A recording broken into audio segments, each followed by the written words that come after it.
Hermanos en Cristo Jesús y hermanas en Cristo Jesús, pueblo de Dios, que esta bendita luz, este resplandor, ilumine los pies de cada uno de ustedes mientras estemos en este lugar oscuro que es el mundo lleno de tinieblas, para que echemos mano de esta bendita riqueza que es esta bendita palabra para que nos alumbre, ya habiéndole pedido a Dios de todo corazón y con todo temor reverente que me permita ser un instrumento y un portador de la verdad con el único interés de su alma, de su vida.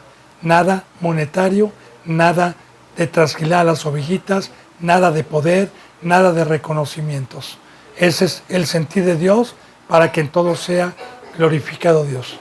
Así que yo he orado por todos los seguidores, tanto en México, suscriptores, en Estados Unidos, en España, en Ecuador, en Perú, en Colombia, en Brasil, en Chile y en todo lugar donde Dios permita llegar esta bendita palabra por cualquier medio santo puesto por Él que dé un fruto.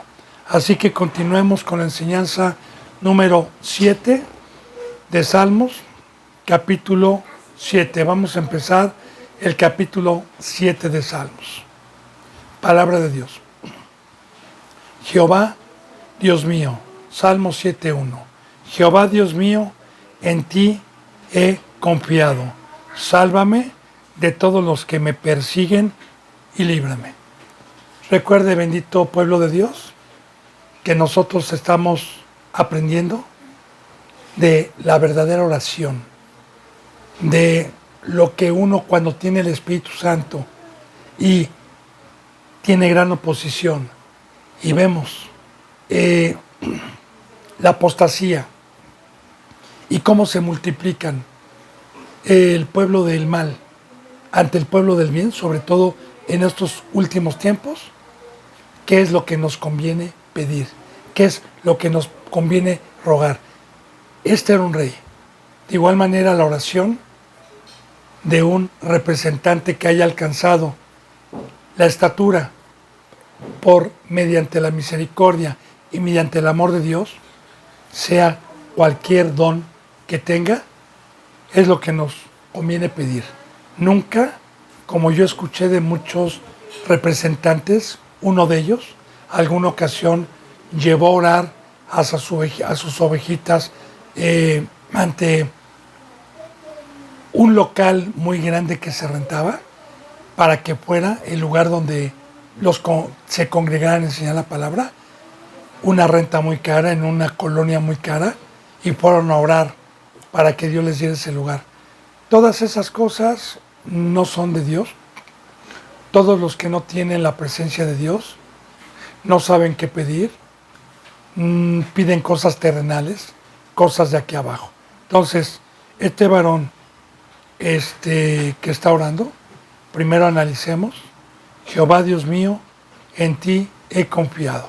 Sí, claro, la mayoría y el adversario nos dice que es imposible caminar este camino, que volteemos a ver cuántos hay verdaderamente en la cruz, que no vamos a poder, que nos pasemos a la puerta ancha, que nos pasemos al engaño, que verdaderamente es imposible tener la imagen de Dios, tener la imagen de Cristo, que es imposible dejar el mundo, que es imposible consagrar mi vida, que es imposible pelear contra el mal y contra la mayoría. Y aquí estamos hablando de fe, de confiar, porque las promesas de Dios para todo aquel que ha decidido aceptar el pacto y echar mano del pacto en la obra, en amar a Dios y amar al prójimo, sabemos que Cristo Jesús dijo muy claramente que íbamos a tener muchísima oposición, que el mundo nos iba a aborrecer, que muchos iban a morir, que íbamos a perder familias, íbamos a perderlo todo, pero recuerde que dice: el que persevera hasta el fin, este será salvo. Los van a vituperar, los van a maldecir, van a decir toda clase de mal contra ustedes, nos van a tratar de desalentar por medio de las flechas incendiarias, por medio de la iglesia del diablo, por medio del mundo. Entonces, el que me digan a mí, ¿verdad?, que estoy loco, que es imposible. No. En las promesas de Dios que dijo, manada pequeña, ánimo, porque yo los voy a guardar. Porque aquí está la fe, bendito hermano y bendita hermana, que aunque los vientos, si yo voy en la barca y voy remando y los vientos me sean contrarios, y esté cansado, y esté la lluvia, esté el mar picado, y esté entrando agua, y estemos a punto de ahogarnos, no desmaye, hermano, no desmaye. Las lluvias son las pruebas, los ríos es la corriente de este mundo, el mar que golpea es el mundo. No desmaye. Recordemos que Jesús dijo, yo no desamparo al justo, y que Dios muchas veces nos va a permitir la prueba para ver si confiamos. Un ejemplo, cuando los discípulos iban en contraviento, que se angustiaron, que Cristo Jesús iba dormido en la prueba, ¿sí? Dios les permitió esa tribulación para ver su fe. Y cuando levantaron a Cristo, ¿qué le dijeron? No te da pendiente que perezcamos, y les dijo, hombres de poca fe. Uno de muchos pasajes, pero para poder confiar. Ahora, un ministro, alguien que ya llegó por las manos del alfarero, no por una escuela teológica, no por un discipulado como hoy dicen en el mundo, no, sino en el fuego de Dios y en las manos de Dios, y llega a tener un crecimiento espiritual, llega a tener un tamaño espiritual. Quiero decirle que esa persona ha pasado por muchas pruebas, ha pasado por el horno de fuego simbólicamente para ser hallado puro, para ser hallado oro puro o plata pura, y en todo momento pues un representante debe de tener este fruto. Oh Jehová, Señor, Jehová Dios mío, en ti he confiado. No han podido bajarme de la cruz, no han podido intimidarme, en ti he confiado. Ahora dice, sálvame de todos los que me persiguen y líbrame. Nosotros anteriormente a esto, Salmos, vimos Proverbios, y antes de Proverbios vimos también Hechos. Y Hechos y Proverbios concuerdan en el aspecto de que en el libro de los Hechos vimos la oposición de los enemigos de la luz, de los enemigos de la cruz de Cristo, que se jactan de conocer la palabra, que eran en su momento los fariseos, los saduceos y los escribas, y la gran persecución que hubo con los santos que anunciaban la verdad.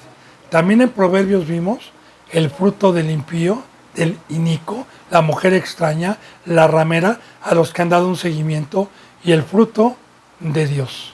Y Dios profetizó dos pueblos, uno del diablo y otro de la mujer, los cuales siempre van a estar en guerra.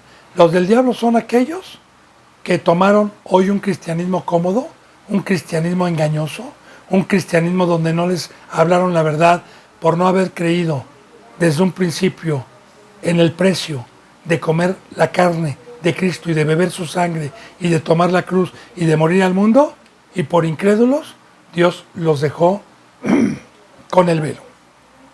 Estos son los que nos acechan, estos son los que persiguen. Y le voy a decir una cosa, cuando dice, sálvame de todos los que me persiguen y líbrame, bueno, yo le voy a decir espiritualmente cómo hoy muchos que estuvieron en alguna ocasión con un tamaño espiritual, con un don de Dios y con un verdadero ministerio, cómo los persiguieron, porque el arma fundamental de Satanás, recordemos que se disfraza de ángel de luz. A mí me pasó alguna ocasión en donde Satanás llegó con el arma número 1 para un ministro y un representante, ofreciéndome poder, riquezas y fama. Las tres cosas: poder, riquezas y fama. Y así, alguna ocasión, cuando yo predicaba la cruz, alguna ocasión llegaron a ofertarme un puesto con un sueldo de diezmos, un reconocimiento ante la sociedad con un título de pastor y que me presentaran como representante para que la gente me respetara, porque así era esta congregación: poder, fama y riquezas. Y quiero decirle que esta iglesia, que hoy creo que todavía existe, que se llama Fundación Emanuel, ¿sí? Es lo que ofrece, ¿verdad? Porque ahí habían los representantes, mire, los que estaban hasta arriba, mire, como hoy sabemos, reconocidos por la gente, como hoy Kais Luna, Maldonado, Marcos Witt, fama y poder. Entonces, es un fruto que Satanás trajo al primer representante de Dios, al primer siervo de Dios, escogido por Dios, que estuvo a cargo del campo llamado Edén. Y eso fue lo que le ofertó: come, hazme caso, vas a ser como Dios. Y ahí está el fruto de la codicia. Porque, ¿qué es ser como Dios? Dios es poderoso, es famoso y es rico. Hablando espiritualmente y también hablando físicamente, ¿verdad? Porque Dios es el dueño de todo, del oro, de la plata, de todo, de todo. Entonces, es el veneno que trajo Satanás, es lo que él quiso, ser como Dios. Y es lo que trae. Y dice la palabra que es un fruto codicioso. Ahora bien, yo no confío ni en mí mismo. Así también lo dijo Pablo: yo no confío ni en mí mismo. Yo mejor soy débil, y cuando soy débil soy fuerte, porque el ser débil es ser pobre de espíritu, es estar precisamente reconociendo que yo también puedo ser engañado, y mejor le pido a Dios. Porque al ver tantos que en algún tiempo estuvieron con luz, estuvieron predicando la palabra con denuedo y cayeron, uno dice: ¿cómo es posible que hayan hecho afrenta al Espíritu de gracia?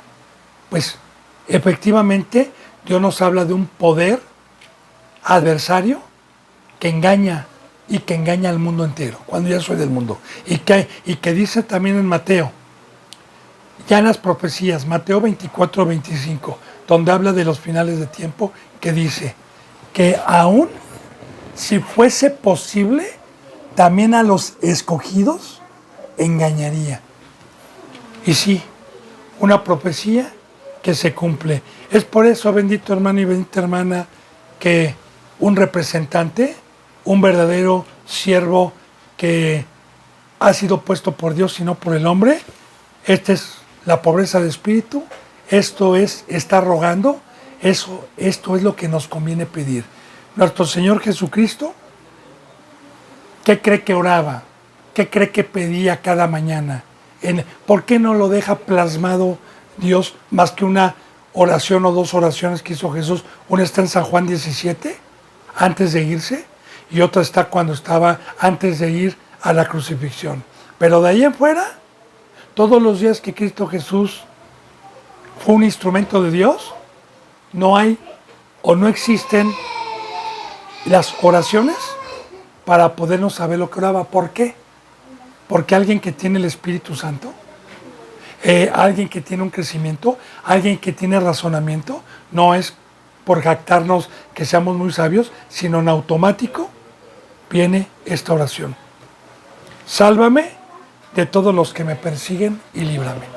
Sí, lo vemos con nuestro Señor Jesucristo primeramente. Todos los días lo acechaban, todos los días querían su vida, todos los días lo perseguían, y Dios lo libró, porque estaba escrito un día, una hora, en el cual Cristo Jesús tenía que padecer, no porque lo mataran, porque Él dijo, a mí nadie me quita la vida, sino yo la pongo por mí mismo. Y lo libró Dios.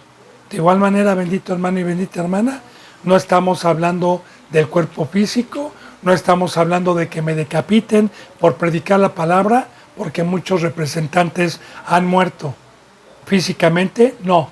Estamos hablando de una muerte que a mí me pone a temblar y me pone a llorar. Es la muerte espiritual.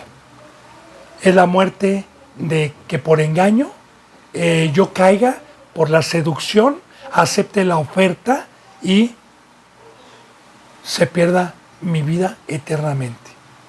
Es por eso que recuerde que dice, bienaventurado el pobre de espíritu. Entonces, sálvame de todos los que me persiguen y líbrame. También aquí aprendemos algo. ¿Cuántos son nuestros adversarios? ¿Cuántos son los que están mal? ¿Cuántos son los que están en contra de Cristo Jesús y de Dios? Pues echemos mano de la bendita palabra en cada generación y en cada época. Porque en toda la bendita palabra, siempre la mayoría que se jactaba de ser pueblo de Dios, en el Antiguo Testamento como en el Nuevo Testamento, siempre fue rebelde, siempre fue desleal al pacto de Dios. Y casi siempre se multiplicaban más el pueblo del diablo, sobre todo en estas épocas que estamos en la apostasía. Y ellos son los que con lágrimas, los que con un amor fingido nos dicen que nos aman, pero con sus hechos no lo hacen. Dice, no sea que desgarren mi alma cual león. ¿Sí? Coma, hoy te explico lo demás en el versículo 2. Entonces, es muy importante meditar porque si yo soy rebelde a la cruz, a la vida y al amor, sé que en automático me viene un fruto, porque ya le dije que somos instrumentos y el Espíritu Santo da un fruto por medio de un ser humano, como también el enemigo da un fruto por medio de un ser humano. Recuerde que somos instrumentos, entonces yo me convierto en hijo del diablo. Sí, así lo dice la palabra. En 1 Juan 3:8 dice, y los que practican el pecado son del diablo. Así, literalmente. San Juan 8:44. Que decía Cristo, ustedes son de vuestro padre el diablo. Y cargaban la Biblia, bueno, cargaban los pergaminos, cargaban la palabra de Dios, entraban a las sinagogas, se sentían santos y pensaban que predicaban la palabra de Dios. Pero eran hijos del diablo. Ahora, la palabra desgarrar, ¿sí? Literalmente y simbólicamente sabemos que un león tiene 10 navajas afiladas en sus patas y aparte tiene en su dentadura, es una dentadura especial, tanto las garras para desgarrar la carne como los dientes para desgarrar la carne. Pero aquí está hablando del alma, ¿verdad? No sea que desgarren mi alma o al león, porque el alma bíblicamente significa la vida y la vida está en la sangre. Y recordemos que los enemigos, este tipo de congregaciones que se dedican a ir en contra de la cruz de Cristo, es para llevar mi vida que compró Cristo Jesús, para llevar mi sangre que tengo que derramar todos los días a Cristo Jesús en su obra, para derramarla en el mundo, ¿verdad? Para estar en la obra egocéntrica de las riquezas temporales, menos dándole mi vida a Cristo Jesús. Dice, y me destrocen sin que haya quien me libre. Y dirá uno, pues que no está Dios, que no era un rey ¿cómo que no me lo va a librar Dios? No, yo quiero decirle que cuando uno voluntariamente es incrédulo, bendito hermano y bendita hermana, y ya se afrenta al Espíritu de gracia para probar la mesa de Satanás, aunque sea un bocado, y le hace caso, Una persona que tuvo un crecimiento espiritual y voluntariamente lo hace, puede ser que Dios lo perdone, pero si lo vuelve a hacer y recae, ya no. O si lo hace y lo exhortaron, lo amonestaron y no fue humilde para aceptar su pecado con la sabiduría de Dios, ya no hay quien. El único que nos puede librar del adversario, de Satanás y de su poder, nada más hay uno, que es Dios y Cristo Jesús, que los dos son uno. Nada más, no hay para más.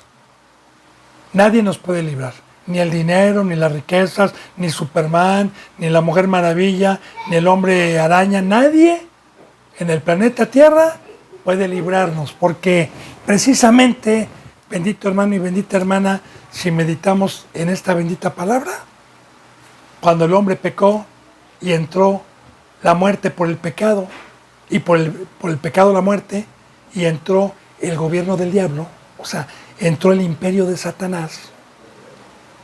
¿Cuánto tiempo tuvo el imperio de Satanás? ¿Qué hombre pudo librarse de la esclavitud que trajo Satanás? Dígame usted, ¿qué hombre pudo librarse?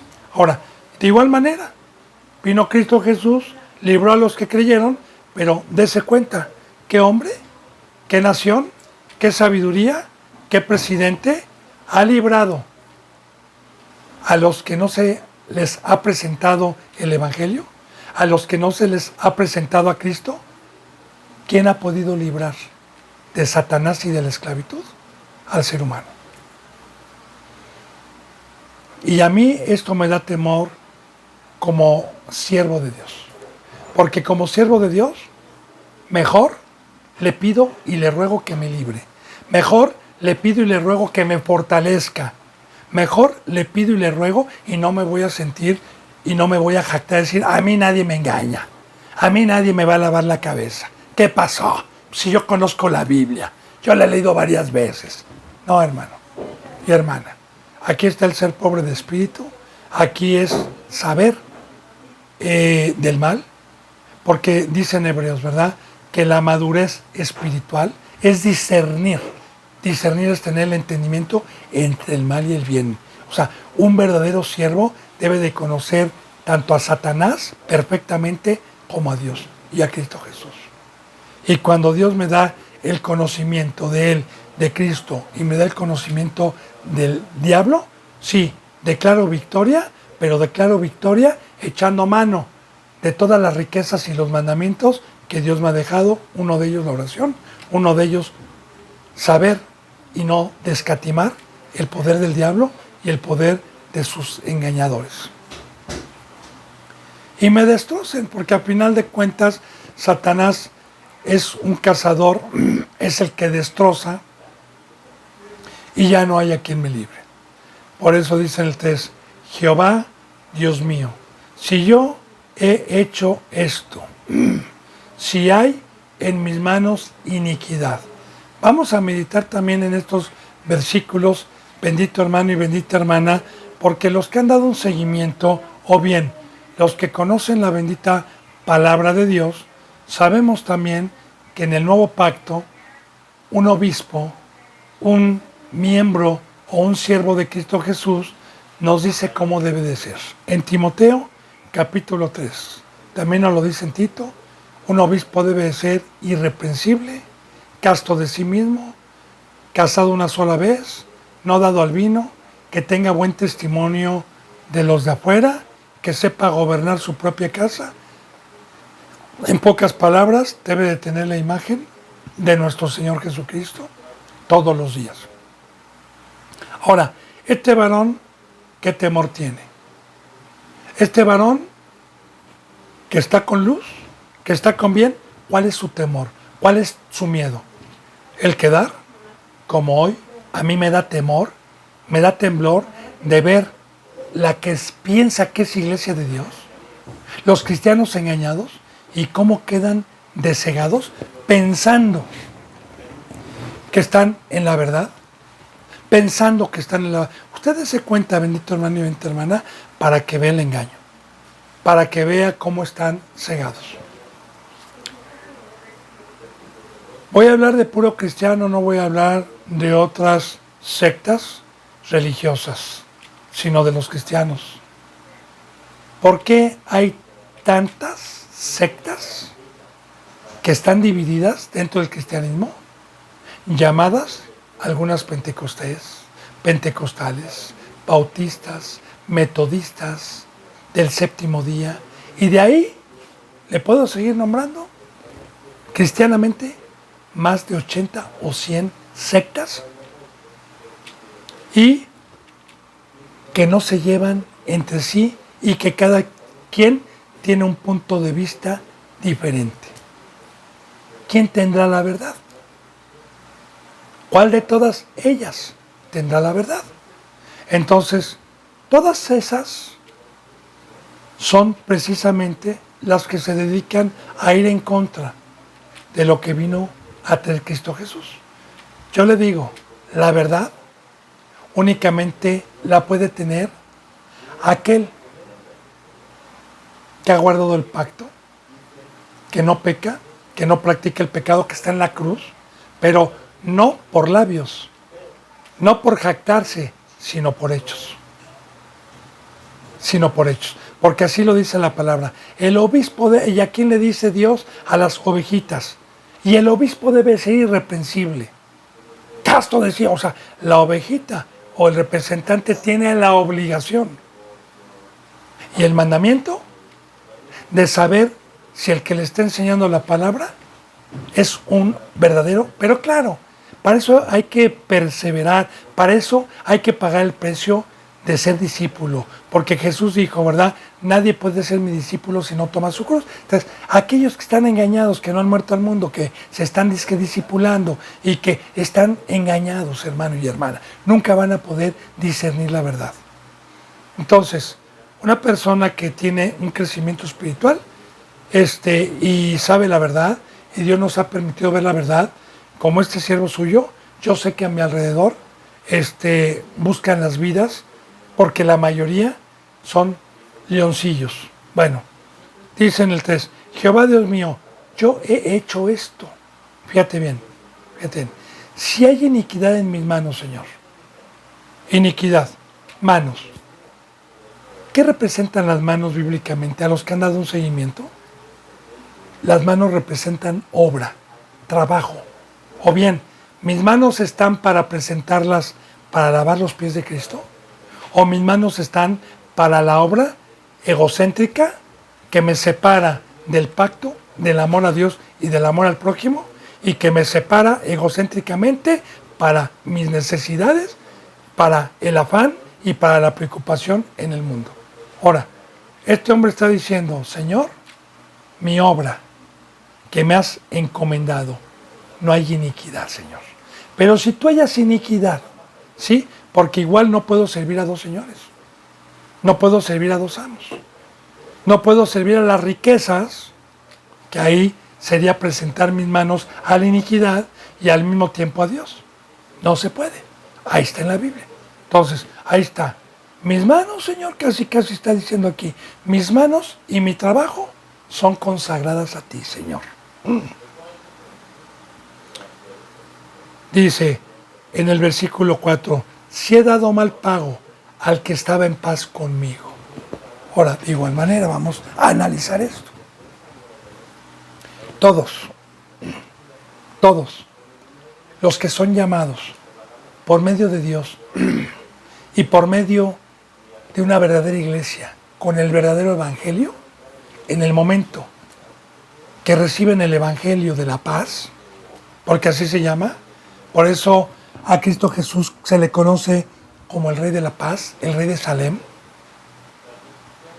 es que en el momento en que entran por la puerta del redil, Dios les dio paz, Dios les dio reconciliación, y esos son mis hermanos. Ese es el pueblo con el cual puedo yo convivir y con el cual puedo hablar un lenguaje y por el cual tengo paz. Entonces está hablando de un hermano, está hablando de mi prójimo. Entonces, dice aquí, si he dado mal pago al que en paz estaba conmigo. Bien.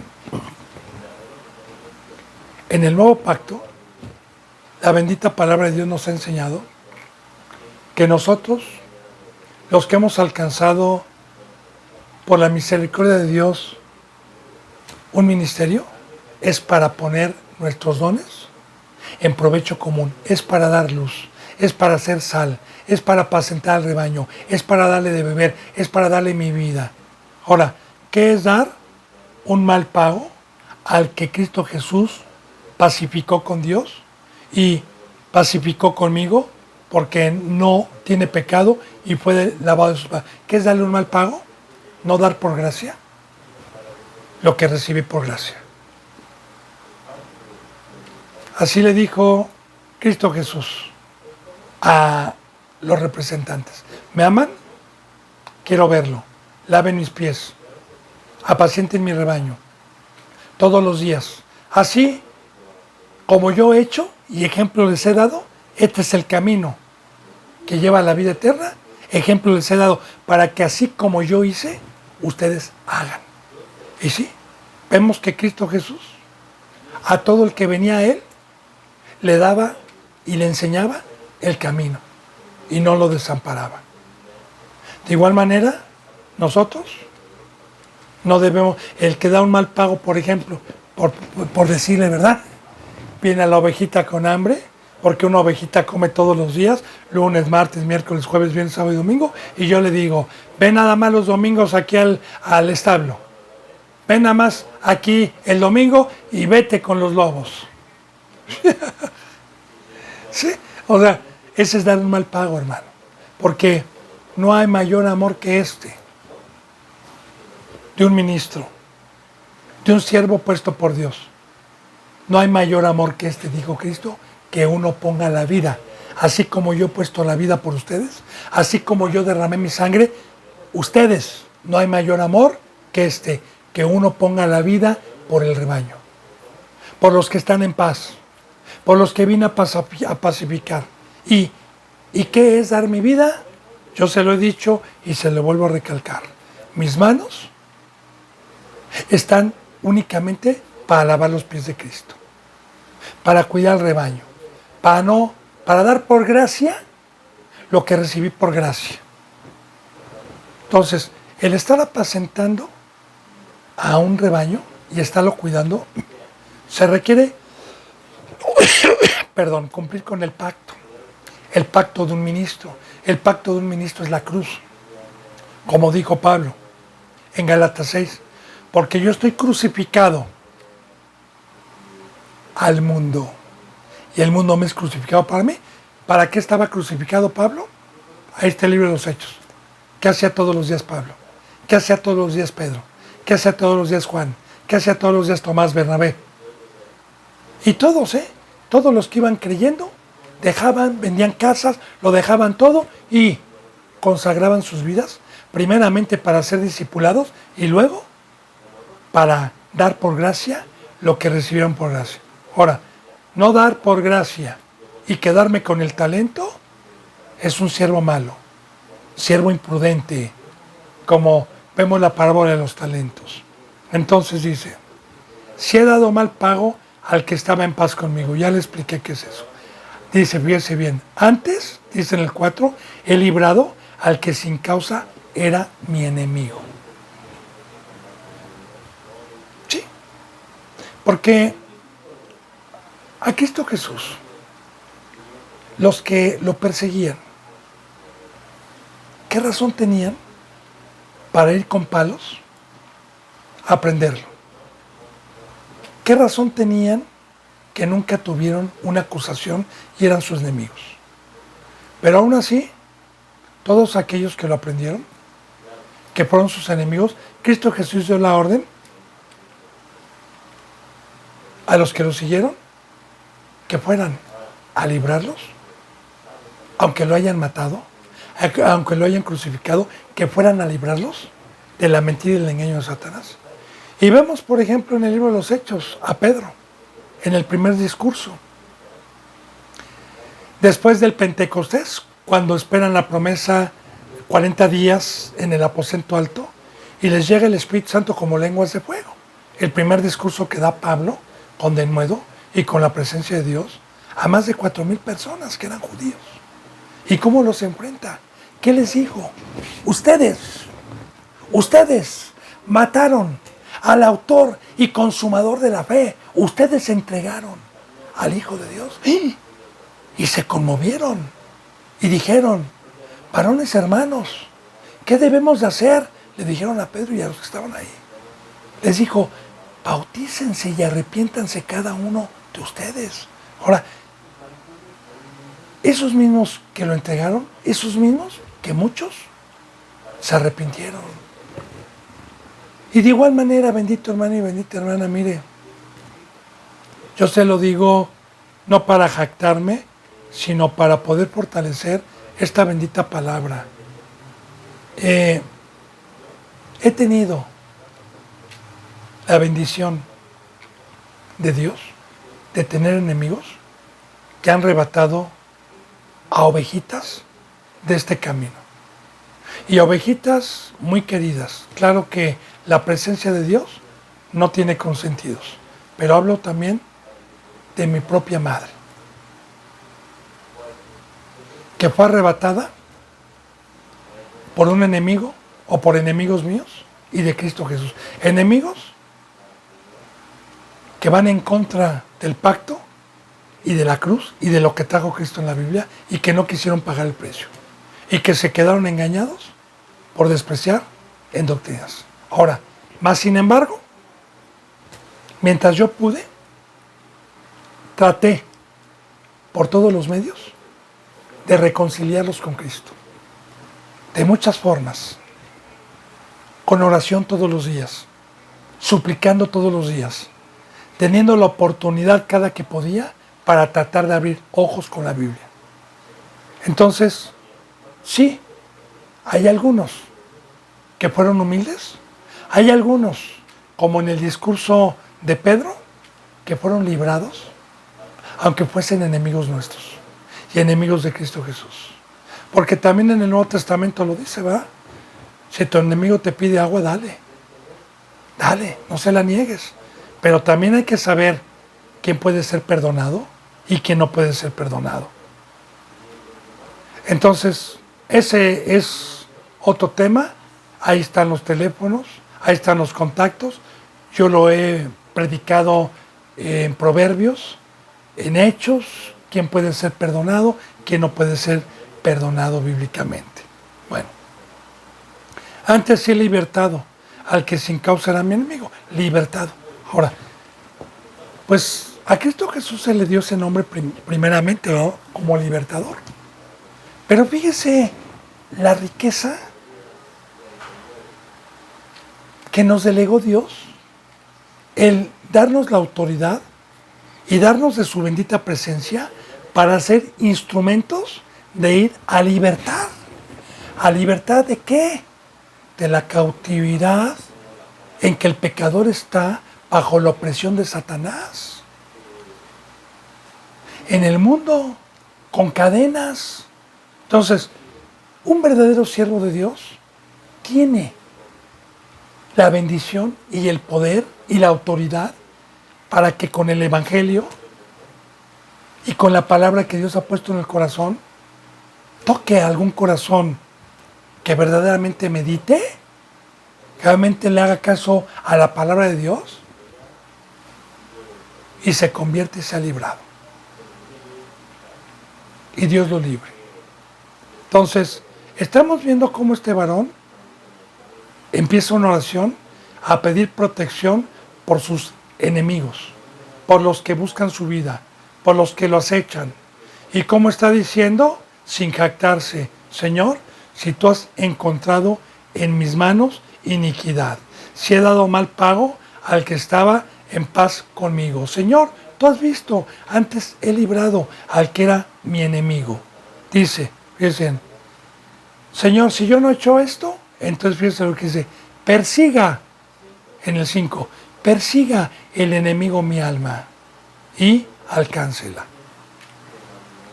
Claro que un ministro, un rey, un pastor, un apóstol, un maestro, un profeta, un sacerdote, sabe perfectamente bien entre la bendición y la maldición. sabe perfectamente bien lo que está escrito en la bendita palabra.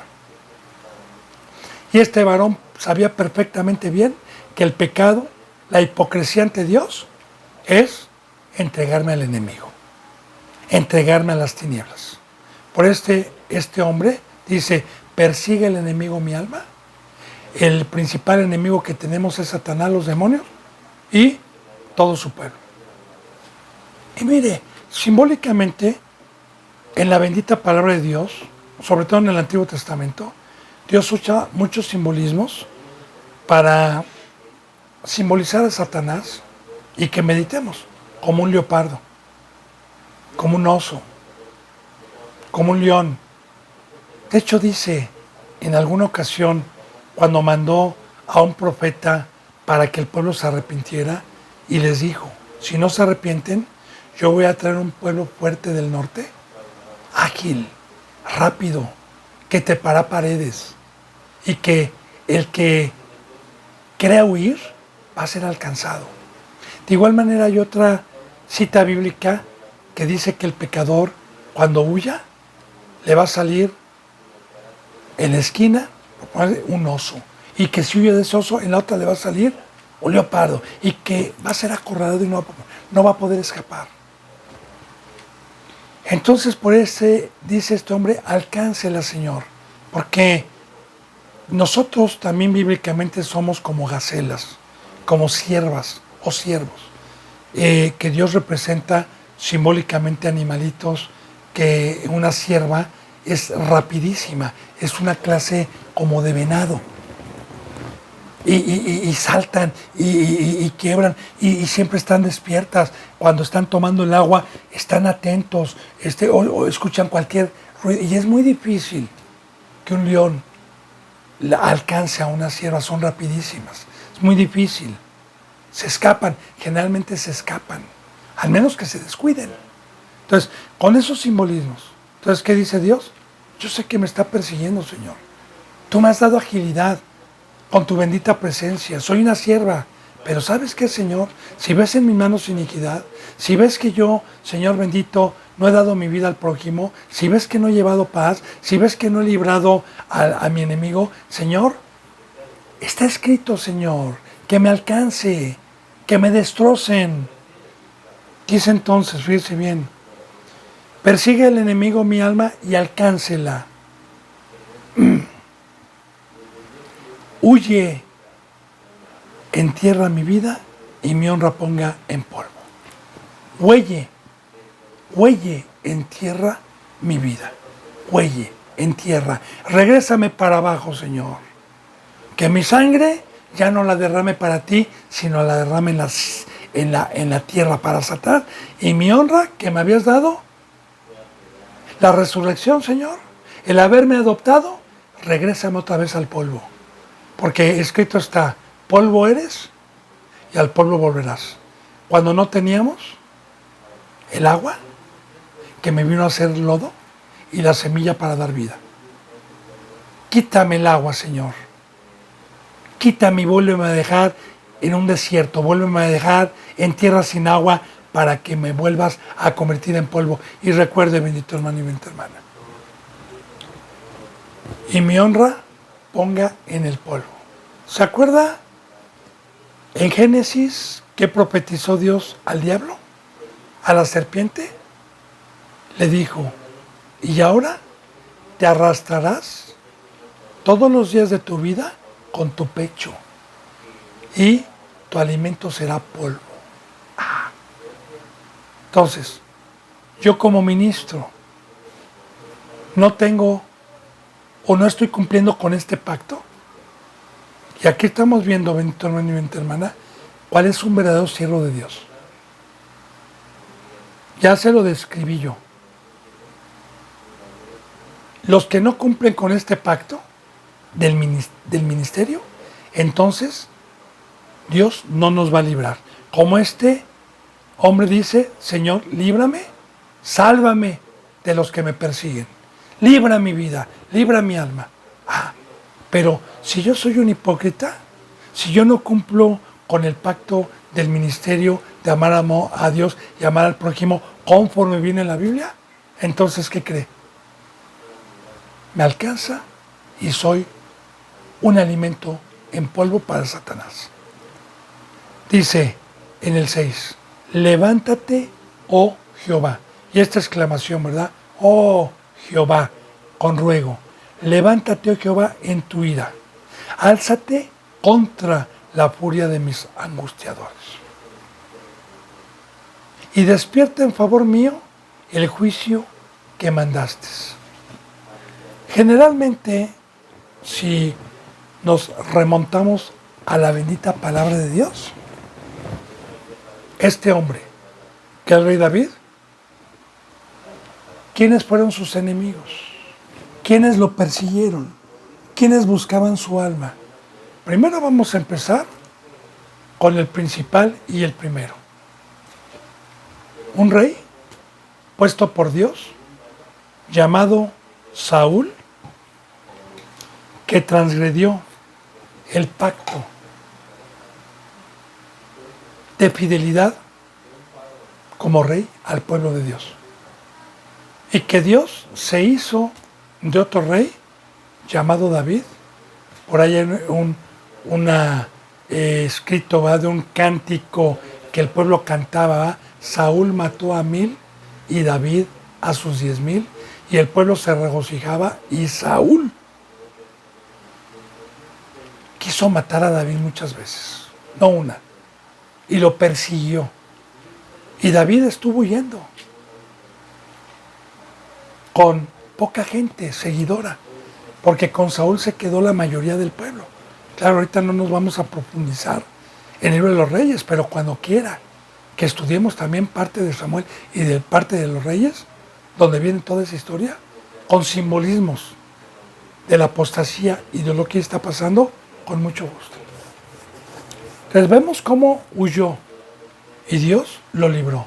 También sabemos que cuando David tropezó y le vino consecuencia por su pecado, sabemos que uno de sus hijos usurpó su lugar y lo quiso matar, y David salió huyendo también. Fue perseguido.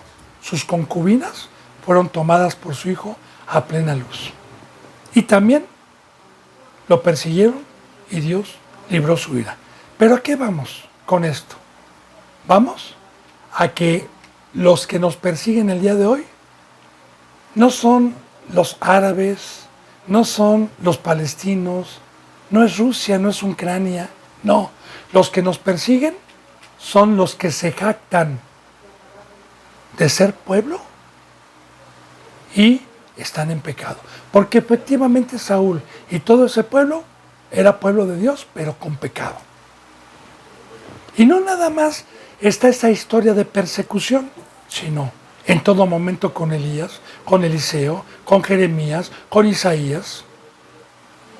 Entonces, vamos a ver y vamos a meditar en este versículo.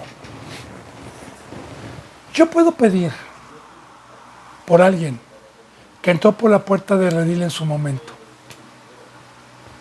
y estaba en paz conmigo, y era un hermano mío, y era una familia mía, y prefirió las tinieblas. Muchos dicen que seguimos siendo hermanos, que son hijos de Dios. No. Ahora, ve el fruto de un rey deseándole a un ser humano, judío o hebreo, más bien hebreo, lo que le desea. Y yo le digo, bendito hermano y bendita hermana, a mí me han criticado mucho, pero no me importa.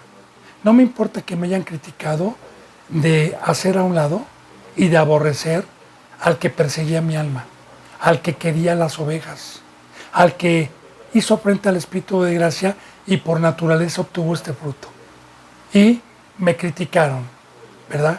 Que cómo era posible que yo no conviviera, que no los aceptara. Pues mire, ellos no entienden.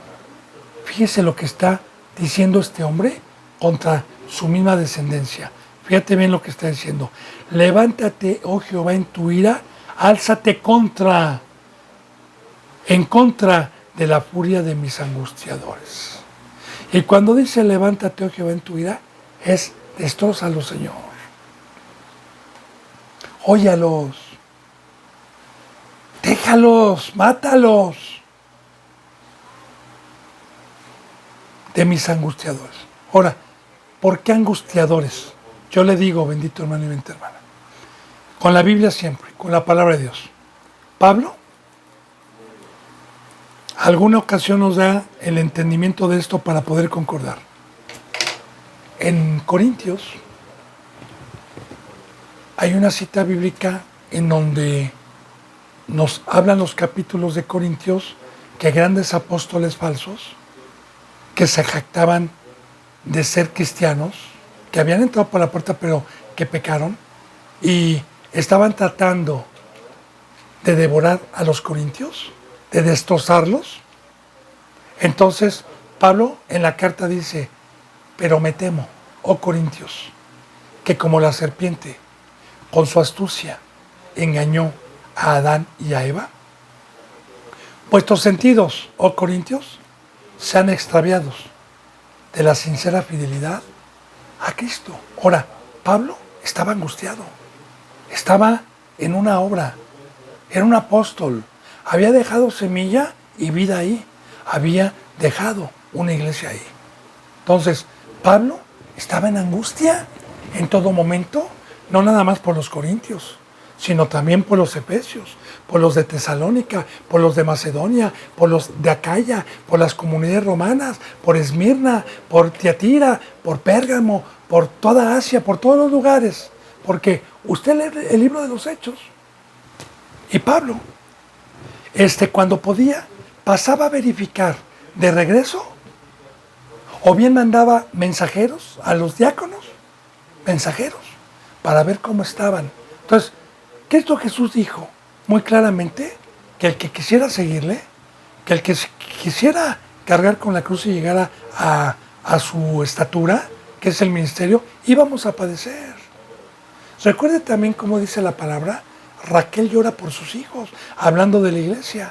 Ahora, la angustia, bendito hermano y bendita hermana, también el lloro ha sido no nada más por estar preocupado por mis ovejas que han tratado siempre de arrebatarlas de la verdad, sino también mi angustia ha sido por ovejas que estuvieron algún día aquí, que tuvieron vida, que tenían un año, que tenían año y medio, que iban bien y que murieron por este tipo de seres diabólicos, satánicos, que pagaron el justo precio por haber despreciado la verdad y la cruz y que se volvieron en contra. Entonces, ¿cómo no voy a tener a los que ya no tienen oportunidad? Porque yo le acabo de dar testimonio de un enemigo que arrebató, pero una vez que se les exhortó, que se les amonestó, que se les rogó, que se les dijo, y aún así se aferraron, bueno, entonces entra este fruto: Señor, destrózalos en tu ira a mis angustiadores que nos hacen padecer. Dice: y despierta en favor mío el juicio que mandaste. Pero, ¿cómo le voy a pedir a Dios estas riquezas si no cumplo? Pues yo le voy a decir algo, hermano y hermana. En muchas congregaciones dicen: abran la Biblia y hoy vamos a ver, mire lo que dice la palabra, hermano y hermana. Hay que pedirle a Dios que despierte en favor de nosotros el juicio que mandó, porque Dios es fiel, porque está escrito y Dios lo va a cumplir.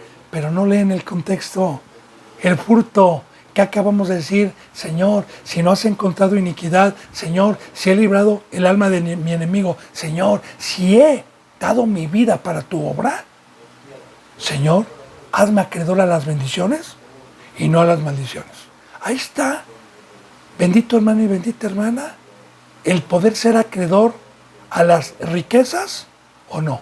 Y que yo, ¿cómo le voy a pedir a Dios algo viniendo hipócritamente, con las manos sucias? Entonces, despierta en favor mío el juicio. Y la palabra despertar, en alguna cita bíblica, en el libro de Daniel, cuando Dios escogió al rey Ciro que gobernaba aquel entonces Babilonia, dice que le despertó el espíritu. De igual manera, cuando entró el pecado al mundo por un hombre y nosotros éramos seres espirituales, se durmió nuestro espíritu y nos volvimos seres carnales, de carne. Cuando vino Cristo Jesús, nos despertó, o bien nos resucitó, cualquiera de las dos, o nos despertó el espíritu que estaba dormido. Y fíjese bien, ¿quién es el que puede entender este lenguaje? ¿Quién es el que puede entender esta palabra? Esta palabra es espiritual. Para poder entender el juicio de Dios, se necesita haber sido despertado, se necesita ser un ser espiritual. Como dice en San Juan 4:4, mi Padre está buscando adoradores de espíritu a espíritu. Ahí está, de espíritu a espíritu, porque en espíritu y en verdad es necesario que la adore. Por eso Cristo Jesús decía muchas veces, ¿por qué no entienden mi lenguaje? ¿A quién se lo decía? A los carnales, a los pecadores. ¿Por qué no entienden mi lenguaje? Pues este lenguaje es espiritual. A mí me ha tocado muchas veces dar la palabra a uno que viene con pecado y tú eres en las escrituras y se aferran a algo y no la entienden. Yo me extraño y me maravillo y digo, ¿por qué no entienden el lenguaje? Porque se necesita arrepentirse, se necesita tener un fruto de humildad para que Dios nos despierte y poder comprender el juicio de Dios. El juicio, que es el camino que nos trajo Cristo Jesús, el entendimiento a la palabra. Y despierta en favor mío. Y el favor, cuando Dios despierta a mi espíritu, es para mi bien. Primeramente, el juicio que mandaste, Señor.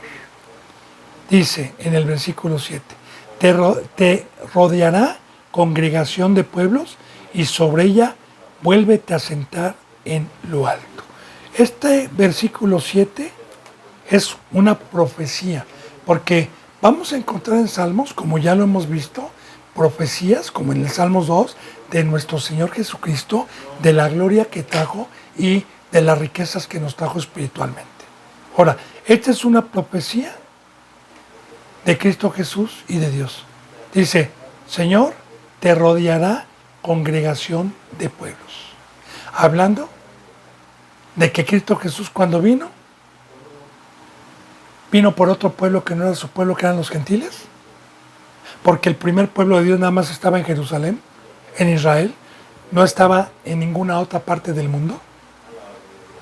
Y cuando Cristo Jesús mandó a sus discípulos a ir a todo el mundo, a predicar, a bautizar y a enseñar, entonces se convirtieron. Y esta es una profecía de cómo, primeramente con los primeros discípulos que Cristo Jesús instruyó, se fue extendiendo el Evangelio y después otra generación de esos discípulos se fue extendiendo. Primero con Pablo en Europa, en Asia, y luego con otros. Roma, Italia, España, México, China, Estados Unidos, generación tras generación. Y en su momento, antes de la apostasía, esta profecía se cumple. Te rodeará, Señor, porque Cristo Jesús en medio. Te rodeará para venir a aprender, Señor. Congregación de pueblos. Y sobre ella, sobre ese pueblo, vuélvete a sentar en lo alto.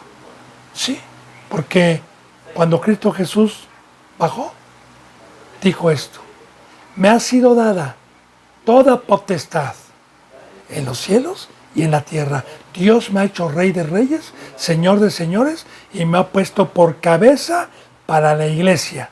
Y me voy a sentarme al lado de Dios, en mi trono, en lo alto, para que todo aquel pueblo mío se humille y sepa el camino que me llevó a mí a lo alto, para que ustedes también me sigan.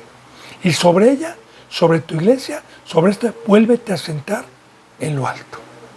Porque Cristo Jesús primeramente vino, se despojó de sí mismo, Dejó su trono, no se aferró a ser igual a Dios, a cosa que se despojó, tomó forma de siervo. Y una vez, bendito hermano y bendita hermana, que dijo, exhumado es, Señor,